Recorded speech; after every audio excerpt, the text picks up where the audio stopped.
नमस्ते, स्वागत है आपका। प्यारे भक्तों, आपके लिए लाए हैं श्री हनुमान जी का ऐसा मंत्र जिससे होगी अति धन प्राप्ति, हर एक संकट के से दूर हो जाएंगे और उसके साथ ही आप भी अपने भविष्य के लिए चिंतित हैं, अपनी गरीबी से आप तंग आ चुके हैं, आर्थिक स्थिति से जूझ रहे हैं, तो ये सबसे उत्तम मंत्र है आपके लिए, जिससे होगी आपको धन की प्राप्ति और कभी भी धन की कमी नहीं होगी। तो इसलिए आप इस मंत्र का जप 108 बार करें या फिर उससे भी ज़्यादा का करें तो भी बहुत अच्छी और बहुत उत्तम बात है। तो आप इसका 108 बार ज़रूर जाप करें, जिससे दोस्तों आपको धन प्राप्ति होगी और हनुमान जी की हमेशा कृपा आपके ऊपर बने रहेगी। और केवल हनुमान जी की नहीं बल्कि श्री राम जी की और श्री हनुमान जी की भी आपके ऊपर कृपा बनी रहेगी। और उसके साथ ही दोस्तों आपके ऊपर हर एक संकट को वो रोक देंगे, उससे बचा लेंगे आपको। और दोस्तों हर एक दुख दर्द परेशानी का भी हल कर देंगे। और आपके पास कभी भी धन की कमी होगी तो दोस्तों धन की कमी भी दूर हो जाएगी। यह सारे काम एक ही मंत्र करेगा। तो दोस्तों आप सोच ही सकते हो, समझ ही सकते हो कि ये कितना शक्तिशाली मंत्र है। दोस्तों श्री हनुमान जी का बहुत शक्तिशाली मंत्र है। इसका आप 108 बार जप करें, इसका लाभ आपको जल्द से जल्द होगा। केवल लाभ आपको तभी होगा दोस्तों इस वीडियो को आप पूरा सुनेंगे, जिससे आपके जीवन के हर एक दुख दर्द के साथ ही दोस्तों आपके धन की कमी भी दूर हो जाएगी। तो इसलिए अंत तक इस वीडियो को देखें, तभी दोस्तों आप पूरा लाभ पा सकते हैं।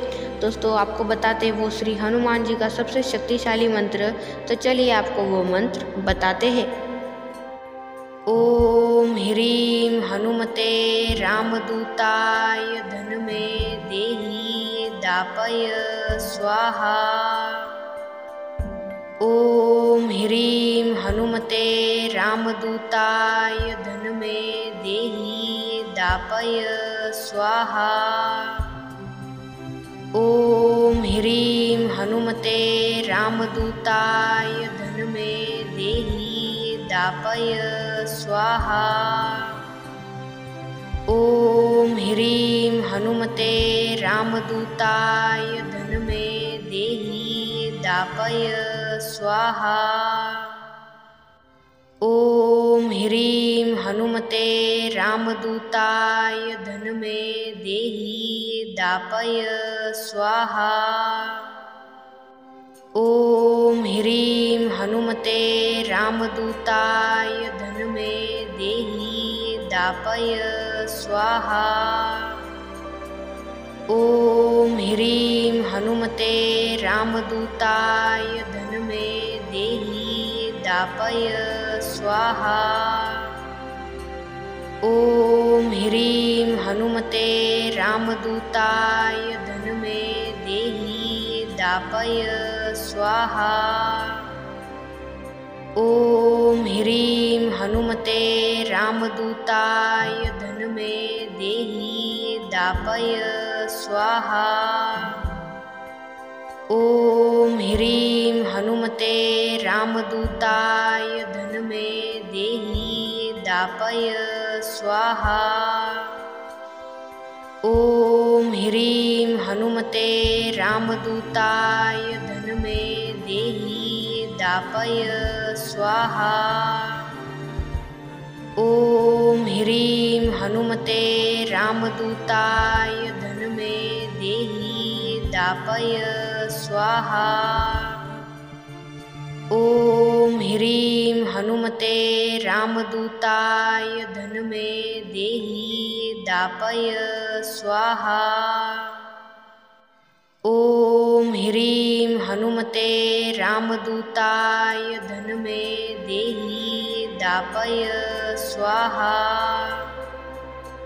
ओम ह्रीं हनुमते रामदूताय धनमे देहि दापय स्वाहा। ओम ह्रीं हनुमते रामदूताय धनमे दापय स्वाहा। ॐ ह्रीं हनुमते रामदूताय धनमे देहि दापय स्वाहा। ॐ ह्रीं हनुमते रामदूताय धनमे देहि दापय स्वाहा। ॐ ह्रीं हनुमते रामदूताय धनमे देहि दापय स्वाहा। ॐ ह्रीं हनुमते रामदूताय धनमे देहि दापय स्वाहा। ॐ ह्रीं हनुमते रामदूताय धनमे देहि दापय स्वाहा। ॐ ह्रीं हनुमते रामदूताय धनमे देहि दापय स्वाहा। ॐ ह्रीं हनुमते रामदूताय धनमे देहि दापय स्वाहा। ॐ ह्रीं हनुमते रामदूताय धनमे देहि दापय स्वाहा। ॐ ह्रीं हनुमते रामदूताय धनमे देहि दापय स्वाहा।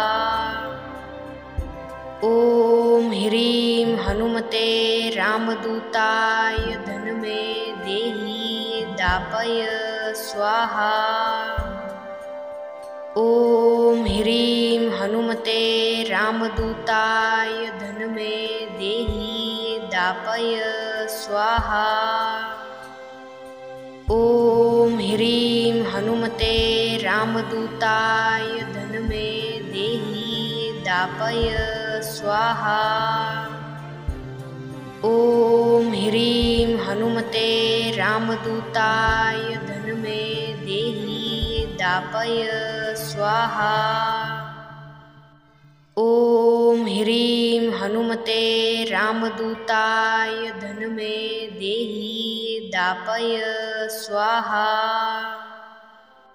ॐ ह्रीं हनुमते रामदूताय धनमे देहि दापय स्वाहा।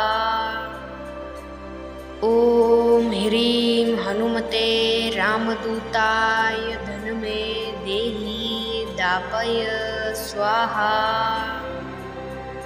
ॐ ह्रीं हनुमते रामदूताय धनमे देहि दापय स्वाहा। ॐ ह्रीं हनुमते रामदूताय धनमे देहि दापय स्वाहा। ॐ ह्रीं हनुमते रामदूताय धनमे देहि दापय स्वाहा। ॐ ह्रीं हनुमते रामदूताय धनमे देहि दापय स्वाहा। ॐ ह्रीं हनुमते रामदूताय धनमे देहि दापय स्वाहा।